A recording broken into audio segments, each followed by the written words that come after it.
What's something that we haven't Yeah, talked about today that you want to talk about? In my industry, trucking. It's a lot of different things that we have to pay attention to. We've seen um, this vessel get lodged in the Suez Canal a couple months back, Mm. and that really impacted freight travel.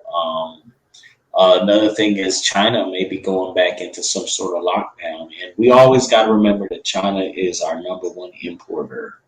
So we want to make sure that flow of freight is stays consistent, because if we're not getting that in, that really can hamper, prices. And speaking of prices, look at the recent report about there wasn't enough fuel tanker drivers, so that was causing some fuel gas stations to run out of fuel because just simply weren't enough. So that kind of goes back to our, the discussion about our dying industry, so to speak. Uh, Is that the word on the but street about China, though? Is that they are about to lock down, or is that just kind of like people saying it? yeah, I'm hearing some of those things. It's a lot of vessels that are waiting to even dock at their port. I hear it's like 130, I think, recently, vessels out in the ocean just waiting to dock at. Yeah, I think they had the third largest port in the world, from what I've heard. Hmm. So we just got to constantly keep an eyeball on how that is going. That will ultimately affect our industry and how much freight we receive. If you're doing container hauling, if you're doing some domestic freight, car hauling or something, may not bother you as much, unless, of course, we're hearing there's a shortage in semiconductors right now. Microchips.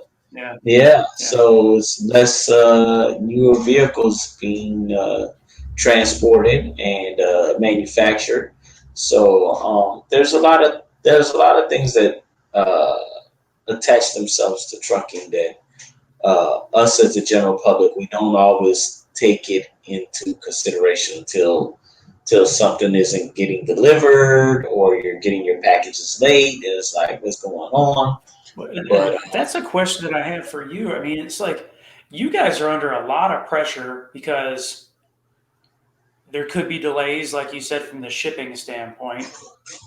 But then your hands are also tied in the sense of you only can drive so many hours per day or so many hours per day without getting the rest.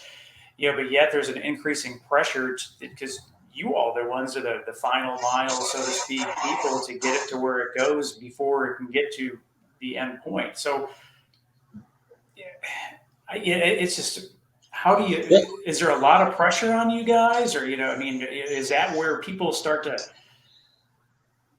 the, fudge the the, the books a little bit because they gotta meet these timelines?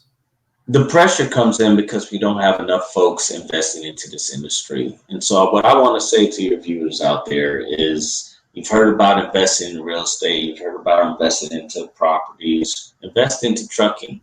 You don't have to physically be the one driving the truck. Start your business by purchasing a truck. And then from there, finding you a good qualified driver. Emphasis on good and qualified. Um, get them in a truck. Companies like mine, Pioneer Transport, will get them loads, and you will make the revenue as another stream of income. There's some longshoremen out there that they work their regular longshoreman job, but yet they own a couple, two or three trucks, and so that's another stream of income in for them. Your audience can do it too. It's just simply That's maybe getting interesting. on truck. I'm sorry. So instead of, it's interesting. So instead of buying three Subway franchises, you can buy three trucks. Right, and I mean you're gonna make maybe a revenue. Maybe that truck will make you about $1,000 a week after you maybe split the revenue with your driver. So you pocket 1,000, they pocket 1,000, or something to that effect. Depends on how you structure your Couple deal with trucks. I mean, that's that. not a bad. I mean, that's if you're Right, it's profiting needed. $4,000 a month. I mean, that sounds like pretty good Right. money. Yeah, they're in high demand. It's just What's the finding the risk associated drivers. with that? That's finding the drivers. You Uh, got because it would Finding fit. drivers and mechanical issues. If you have, there's downtime and So it's just like real there's estate in that kind of play where if something goes bad, right, you got to buy a new refrigerator or something like that. No, right. knowing that there are so many just like things that you can't control, how does a business owner, I don't know, prepare for stuff like that? Well, understanding number one that the revenue that you make is not all for your pocket. It's not for you to go out there and buy 3 or 4 pairs of Jordans. What you want to understand is that money is for your business. You have to pay yourself something out of that, of course, but you have to budget that, and that's what's kept me uh, going the distance that I've went. Is because I've always lived, in my means. I didn't try to go beyond and above that till you started joking my pickup truck. Then the step looked like an exhaust because it was so rusted out. I didn't So say that after to you. that, I You said, you brought know it what, up. I had to get a new car after that, something that he couldn't talk bad about. So I've always lived, within my means, and I want to stress that for any business owner out there that understand that revenue is just not Good for advice. you to just spend away. So, And for those of you wondering what the truck looked like, it was a truck that had a side step bar that was rotted out. I wasn't going to bring that up today, but you did. So the people want to know what it looks like, and so I don't have a picture. I wish I did, but I thought this is what you were about to bring up. I am very interested. This is at your home office, socially distanced coffee shop, or your fancy all bricked out corner office, wondering why no one can see your business and sales are all over the place? Sounds like you need a pro. That's why I developed the Anomaly Academy. Insert clever copy here.